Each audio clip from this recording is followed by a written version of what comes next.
Okay, again, we are doing another Dave and Amber show, and we got a great guest today. We got Mark Heyman, who is, I guess I would call him an expert on the psychology of diabetes. Is that correct, Mark? Yeah, I call myself a diabetes psychologist or an expert on the psychology of diabetes. Exactly. So, like we do with all of our guests, why don't you share with us kind of your diabetes journey? How did how did this all come about? Sure. Well, I was diagnosed with type 1 diabetes on June the 1st, 1999. I was a third-year student at UCLA.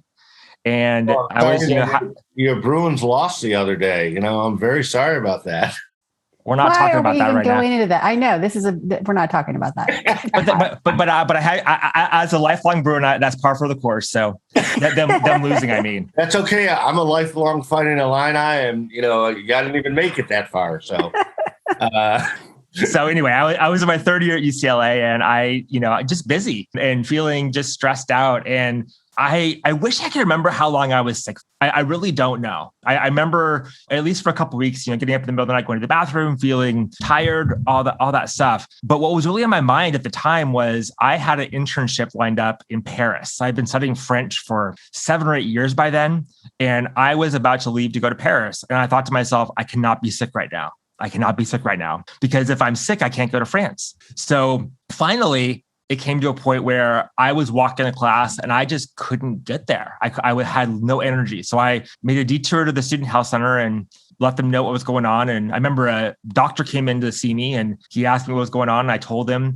and he runs out of the room and gets the blood glucose meter, picks my finger, and the meter said high. And he had no idea what that meant. He had to run back out of the room and look for the manual to see what high actually meant.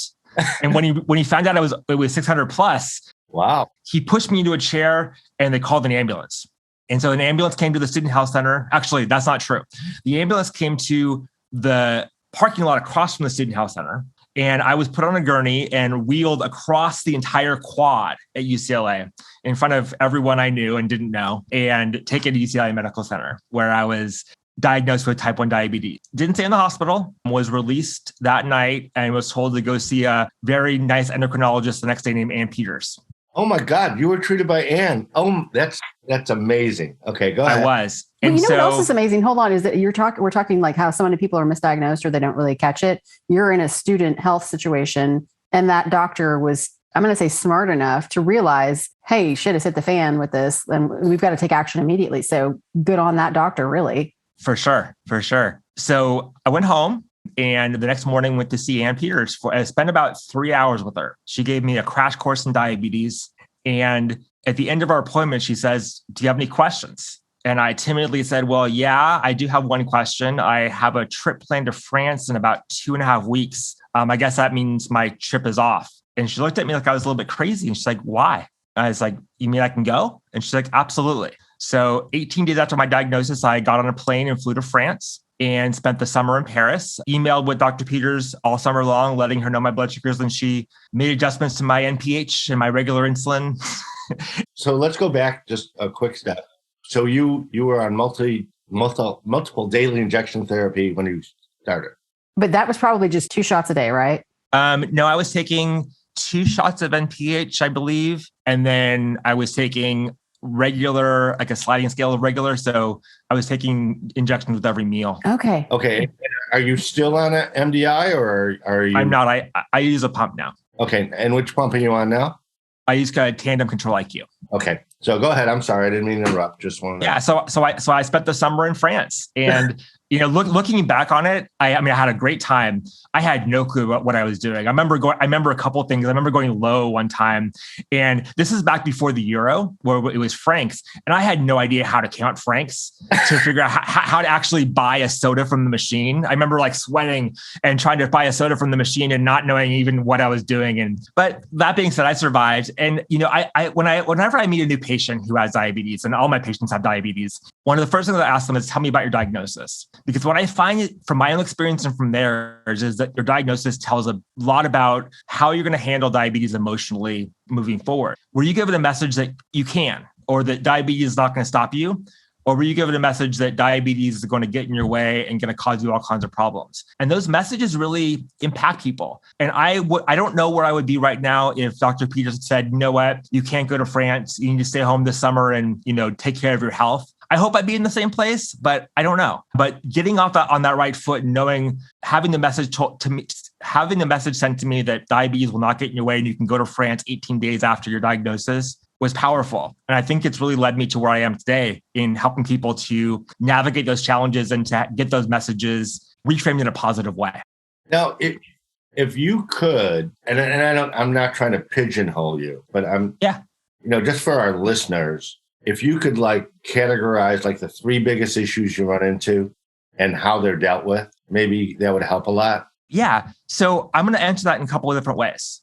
So I would say the biggest issues that I deal with in my work are people who have a fear of lows is a really big one. People who are feeling like I'm going to say diabetes burnout in kind of as a broad category, but really people who are having trouble adjusting to life with diabetes, whether that's newly diagnosed or whether that's 20 years after their diagnosis. So still having trouble adjusting there. And then another category is people who are having, relationship problems. How do I deal with my mom or my wife or something like that? But on a broader category, really, what I see is those issues are all there. However, the way they all come together is they keep people stuck. They hold people back from doing the things that they want to do. And so the way I think about diabetes and mental health is diabetes is stressful, and there's not much we can do to make diabetes less stressful. There's things we can do, using different therapies and, different mindsets, but there's a baseline level of stress. And how do we help people to navigate the world and not let that stress hold them back? And so if we're able to help people to move forward and do what they want to do in their lives, even if they're feeling burnt out, even if they're feeling anxious, even if they're feeling stressed in whatever way, then all of a sudden they become free and flexible. And so the symptoms of burnout or fear of lows, those are all barriers. But the real goal is not to get rid of the burnout or the fear of lows, but to take the barrier down and let people do what they want to do without letting diabetes get in their way. Now, you mentioned, obviously, the three of us were all diabetic. We've all experienced a low, a high, all that stuff. I'm curious with your first point that you mentioned with the fear of lows, and given the advent of continuous monitoring, I've heard, and I've never had this fear, but a lot of people do. There are some people who don't want to be on devices, don't want to be attached to anything. Do you run into that? All the time. And how do you deal with that? Because I think we would all agree that CGM is probably the most transformative technology ever introduced to diabetes. Okay. Everybody who's on it, once they're on it, seems to love it. I love it. I know Amber likes it, and I'm sure you like it. You're on the control like you. How do you deal with that when somebody says, I don't want to be, attached? Well, I have to say something to that too, because I have never been on an insulin pump because I don't want to be attached to something. CGM, I only got on a CGM after helping a children's diabetes camp, and I saw these little kids doing it. I was like, I remember there's no reason why you shouldn't do this. So there's not a fear necessarily, but yeah, I just don't want to make that transition, period. So I'm saying that because I want to hear what you have to say as a person who is living that. Yeah. My advice to people is give it a try. It's not permanent. You can use it for a week and take it off. Use it for a day and take it off if it's not for you. But I will say, as transformative as CGM is for everyone that I've met, including myself, it has some downsides in terms of fear of lows, because never before have we been able to see our blood sugars in real time every 5 minutes and know exactly where they're going and trending. And so for people who have a fear of lows, actually one of the biggest things we work on is actually putting the CGM aside, letting it do its job without looking at it all the time. How many times have I, and I'm sure you guys, have gotten up in the middle of the night and the first thing that you do is look at your CGM? Always. Who cares? I say that facetiously, but who cares what your blood sugar is in the middle of the night, as long as you feel okay and as long as it's not alerting you? Why do we do that? But now your brain is constantly, what's my blood sugar? What's my blood sugar? And some people handle that just fine. But people who have a fear of lows, it's this constant, like we're on a phone call right now. We're doing a podcast. What's my blood sugar? And it's always on your mind. And when something's always on your mind, it gets in your way. Well, it's funny. It is so funny that you say that, because I have two kind of anecdotes here. I just went on the Omnipod 5. Okay. I was, and I'm loving it. But I have to say, it has been the spookiest thing for me, because I have an alarm. I'm like, so I was like the other day I was on the golf course. I'm like, God, I have an alarm. I'm like, am I all right? It's like, I think I even sent my a picture of my blood sugars to Amber, and I said, I'm flatline. I've never flatlined, And the other funny thing was, I have a very close friend of mine. He's type 1, kind of like Amber, loves MDI, won't go on a pump, but I got him on a CGM, and I said, Mike, you're going to be overloaded with data. Okay. You're going to have to learn kind of how to manage this. Do you find that true where like it's an avalanche of all this data and people don't know what to do with it? Yeah. And again, it depends on people's personality and levels of anxiety. Some people deal with it just fine and it just kind of rolls off of them. Like I'll use myself as an example. I look at my CGM probably 200 times a day, but it's more of a nervous habit as opposed to something that's trying to calm my anxiety. But there are some people who, they want to know what their blood sugars are constantly. And it's this avalanche of data for them, which then becomes overwhelming. The data does, but then it also feeds the anxiety. So it's like the anxiety monster, which is then, being fed. No. And then there's another set of people, I will say, who don't trust their CGM. Yeah. Sometimes they have good data as to why. They have evidence that says that my CGM is always it's always off base. And so, but then there's some people who just don't trust it because they don't. And they always say, the question I always have for people is, why do you trust a finger stick more than a CGM? Well, but that's what I've always done. I'm like, well, then, we need to reframe that because maybe the CGM is actually more accurate than the finger stick. Well, it's crazy that you mentioned that, because I just wrote a new blog post about people are trusting a finger stick, which is actually less accurate than a CGM. If you look at data, most people just assume that a finger stick is accurate because we're using blood, but a finger stick can be off as much as 20%. And there's more room for error. If your hands aren't, there's all kinds of factors there. Oh yeah. It's, and a CGM, the room for error now, we're down to like 7-8%. So it's almost ironic that you say that. And then I wanted to go back to another point that you made, because it really is perfect for our listening audience. Because as much as we talk to patients with diabetes, we really are talking to the people that they touch. And you had mentioned that diabetes, I'm paraphrasing a little bit, gets in the way of relationships. Can you expound on that? Yeah. So it goes both ways. So getting in the way of, imagine that you're feeling burnt out with diabetes, or you're feeling fearful of lows, and your wife wants to go out for dinner.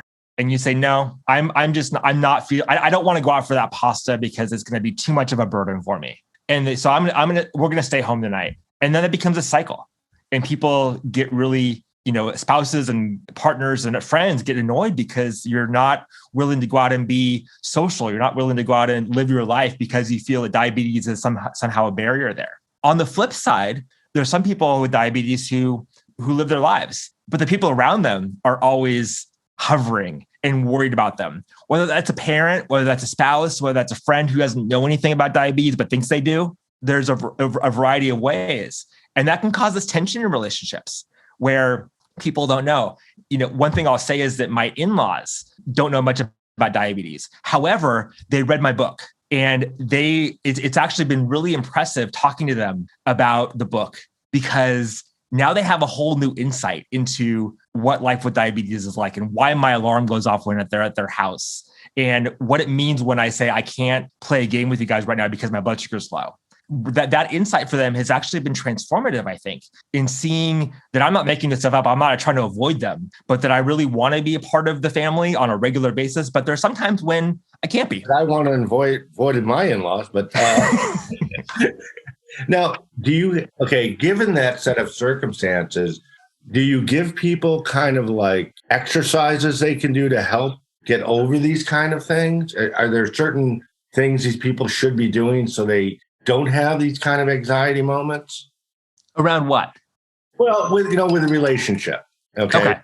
So you've got, let's say I'm single, Amber's single. Let's say, our partners. Why are you outing me right there? Why are you outing me with being single? Oh, I'm sorry. I am available. Keep going. See, okay. As am I. So the point being is, are there things Like, let's say you're talking to somebody that you tell them, say, okay, these are things you should try to get over this. Mm-hmm. So what do you recommend in those situations? Yeah. So with a relationship, I think that the key word is boundaries. I mean, this is true for any relationship. But we talk about diabetes specific boundaries. So somebody, maybe you're on a date with somebody and they say, "What's your blood sugar?" Now that may be about, depending on the relationship, that may be a boundary that's inappropriate. And so saying, I am confident and competent to take care of my diabetes, and I'll let you know if something is going on. On the other hand, when letting people know about what you're experiencing and what you're feeling and how they can help you and being very clear about that. I think most partners and friends, they want to be helpful, but they have no idea how to be. And sometimes we expect them to be able to be mind readers and know exactly what we need. And so being very clear as to what the rules are and how they can help you in that moment. My blood sugar is low. I need you to go get me a regular Coke, period. Go do it. As opposed to argue whether you want diet or regular. Well, and I think one of the things too that we can, is you're talking about boundaries and things and educating the loved one or the spouse, whomever that person is, or even a colleague. Hey, listen, sometimes you're going to hear beeps and this may mean this. Right. I can take action. I know what I need to do, but if I need help, I will ask you for it. Yeah. You know what I mean? And be specific as to what you're needing. Or if you ever see me shaky or sweaty, or if I act irrational, it's not about you. It's about something else that's going on. Yeah, I mean, could be. Yeah, right. Hopefully not, but. Yeah. I'll use a personal example. So I've been married for almost 11 years now. And when I first got married, my blood sugars were not in as good of a range as they were right now. I also was not working as a diabetes psychologist, but I had this syndrome, which I still have to some degree, called I'm fine syndrome, which is when my blood sugar is low, I'm fine. I don't need your help. I don't need any sugar either. Leave me alone. And it caused actually some conflict with my wife. And we came to an agreement that she wouldn't ask me about my blood sugars, that I would be able to take care of them on my own. However, if she ever noticed me acting weird or was worried about me, she could hand me orange juice, Smarties, some sort of sugar, and I would have to eat it, no questions asked. And that has made things much smoother because she doesn't ask questions, but she also knows that if she's worried and for good reason, and she hands me something, I'm not going to argue with her. And so that's a boundary, right? We agreed that she would stay away unless she had good reason to think that she shouldn't. And if she didn't, then I had to let my boundary down and allow her in to my diabetes management. Are you also finding, because we've created some new sections in our site to help patients save money and, navigate some of these patient assistance programs. Are you finding the financial burden for a lot of patients to be interfering with, creating more anxiety? And if you do, how are you telling them to deal with that? Yeah, that's a tough situation. And absolutely, for people who have high deductible insurance plans or who don't have insurance and trying to pay for insulin, that is a high anxiety place to be. And first of all, is normalizing those experiences, letting them know that that sucks and it sucks for all of us and it's scary. Also recognizing that I'm fortunate that I'm not dealing with that and not making them feel like I really understand, because I really don't. The other thing is, so a couple of other things that I suggest is, one is good communication with your healthcare providers, letting them know what's going on, because they have samples, they have access to coupon codes and to discount programs that we may not know about, or that the average person with diabetes may not know about. Also, I think the most important thing in this process is becoming connected to the diabetes community, because I don't know one person with diabetes who would leave another person with diabetes out to dry. I will give the CGM off my arm and the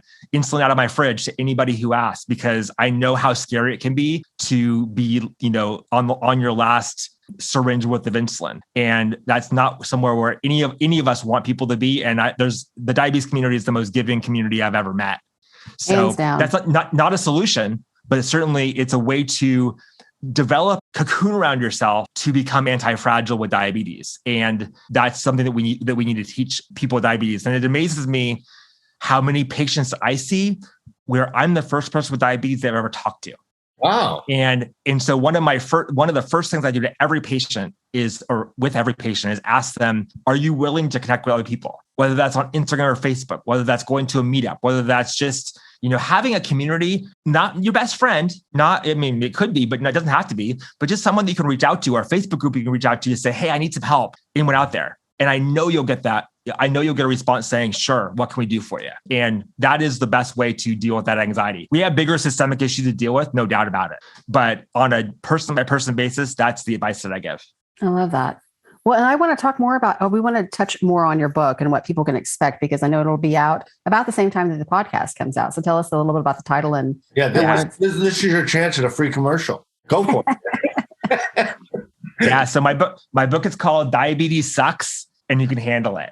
Your Guide to Managing the Emotional Challenges of Type 1 Diabetes. And the book came to me, the concept for the book came to me about a year ago. I was actually meeting with a patient and he said to me, diabetes sucks. And my first response was, yes, it does. I totally agree, but you can handle it and so can I. It sent this light bulb off for me saying, I need to write a book about this. And so what the book does is it starts off with starts off by talking about how important it is for every single one of us to be honest with ourselves and with other people about the real challenges of type 1 diabetes. High blood sugars suck, low blood sugars suck, burnout sucks, the work sucks, a lot of it sucks. And if we're not honest with ourselves about those things, then we can't take action to address them. It's impossible to do that. But on the same note, sometimes we're dishonest with ourselves on the other end. My life is over because I have diabetes. I'm never going to be able to find a partner because I have diabetes. Diabetes is getting in my way and there's nothing I can do to go around it. And if we exaggerate the burdens of diabetes, and we all do this to a certain degree, I'm certainly guilty of it just as much as everybody else, then we're not able to address those issues because they're not even real issues. They're made up in our minds, or stories that we've told ourselves about what diabetes means about us and how much it sucks, that are impossible to address because they're not actually true. So the first part of the book is about learning to be honest with yourself about the real challenges that you face, as opposed to the challenges that you brush under the rug or exaggerate. And then the next part of the book is giving people skills that they can use, tangible skills that they can use to handle diabetes and handle the fact that it sucks. So for example, you're talking about using your data and leaning into your data as opposed to avoiding it. Letting go of control of things you have no control over, like your blood sugar in 5 hours, and really focusing on things you have control over right now, meaning how much insulin do I take? What do I eat for lunch? And being able to differentiate between those two things. And then helping people to handle stress. If we feel like we can't handle the stress of diabetes and can't handle the fact that diabetes sucks, then we've set ourselves up for failure before we even start it. And so really want to give people the skills that they can use to be able to say, yeah, I can handle stress. I've been living with diabetes for almost 23 years, and I deal with the stress of diabetes every day. And really use the evidence that you've had from your own life to be able to see that you can handle it, even if it does suck.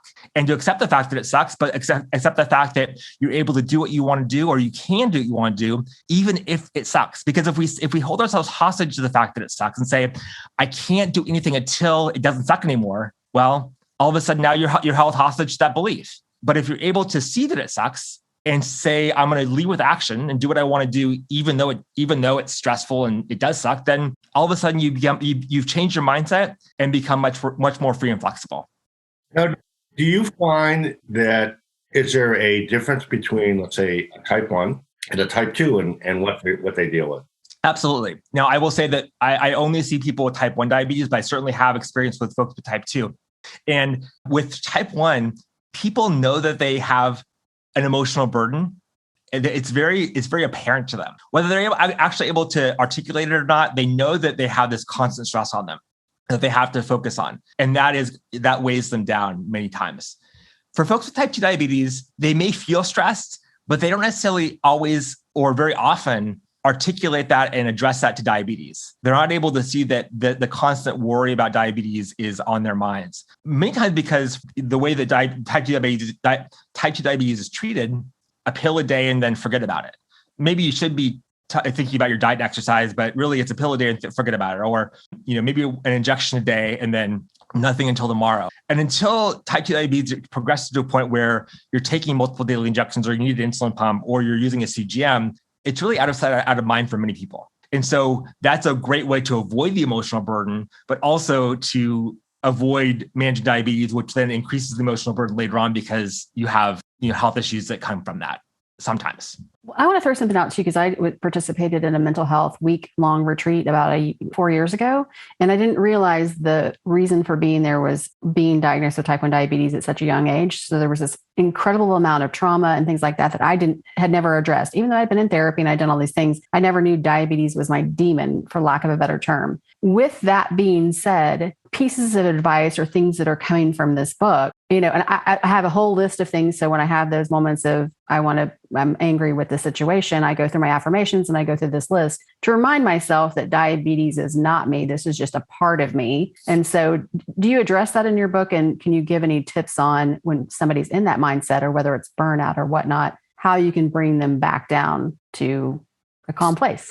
Yes, I address it in a couple different ways. One of my favorite techniques, which is talked about a lot in the book, is mindfulness. And what mindfulness is being aware of your experience in the present moment without judging it. So being aware, labeling what you're experiencing. I feel stressed. I'm feeling burnt out. I'm feeling low. I'm feeling high. All of those things. And that doesn't mean anything about me. It just means that's how I'm feeling right now. So that's one thing. Another thing that I do in the book is talking about how we deal with our thoughts. So I don't know about you, but I know that I have thousands of thoughts a day, and many of them are off the wall crazy.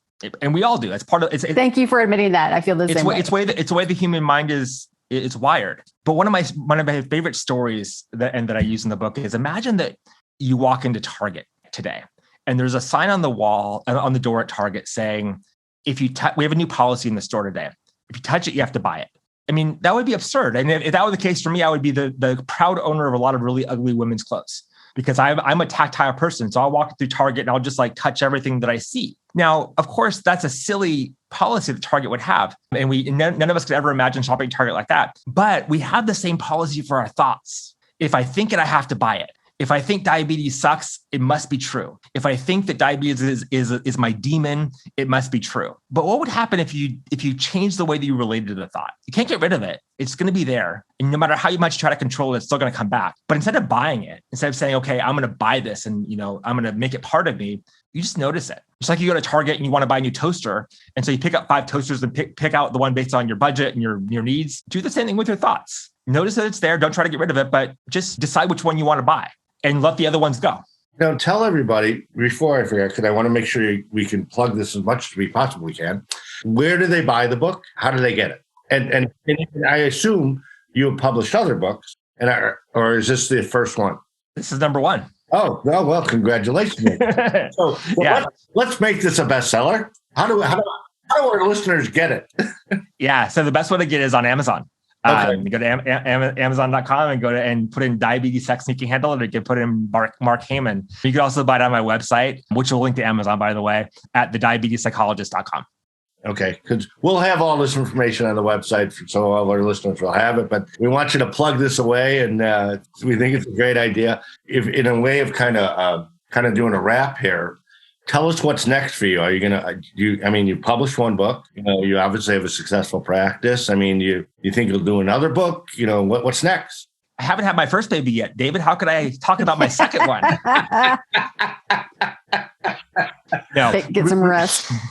Really. So my goal as a diabetes psychologist is to support people with type 1 diabetes and their mental health in whatever way that I can. And the way that I think about diabetes and mental health is on a continuum. So imagine that there are 100 people in a room who have type 1 diabetes. There may be 2 or 3 of those folks who need to see me or someone like me in my practice. But there's another 97 people who need something else. And that's not me. That may be my book. That may be my podcast, the Diabetes Psychologist. That may be an Instagram post. That may be I have a digital course called Get Unstuck with Type 1 Diabetes, where it takes people kind of through a step-by-step process over the course of 6 weeks to help them to learn these skills in a really tactical way and practice them. I have a membership program where people can sign up and get weekly coaching sessions with me over Zoom in a group setting, get monthly resources. And all of those things really go to the place where I want to make sure that people are getting the resources they need at a price they can afford, but also at the place they are with their diabetes. Because if we say everyone needs therapy, everyone could certainly benefit from therapy, but everyone doesn't need therapy. So how can we give people the thing that they need at the place they are on their diabetes right here, right now? And that's really my goal. And so continue to develop those resources. Well, you bring up an interesting point. And before we close it, because I am curious, because you did bring up something there. Yeah. I mean, they always say the first step solving a problem is knowing that you got one. Mm-hmm. And do you find, and I think I know the answers, but I want to hear it anyway. Do you find that it's almost an aha moment for some of these type 1s who like, oh my God, I really do have emotional issue with diabetes? Yeah, I think they've already known it. They have always known it. However, they haven't been able to label it and know that not only is there a name for it, but it's also normal and that other people experience it. And for that is a powerful healing tool to know that you're not alone, that what you're experiencing isn't crazy, isn't abnormal, and that there's things that you can do to navigate around that. And so it doesn't have to get in your way. Well, Mark, it's been a pleasure. And I know you haven't had your first baby yet, but when you're pregnant with your second one, we're going to have Let us know. on so you can promote that one too. It's been really great. We really appreciate having you on. Well, thank you so much, David and Amber. I appreciate it too.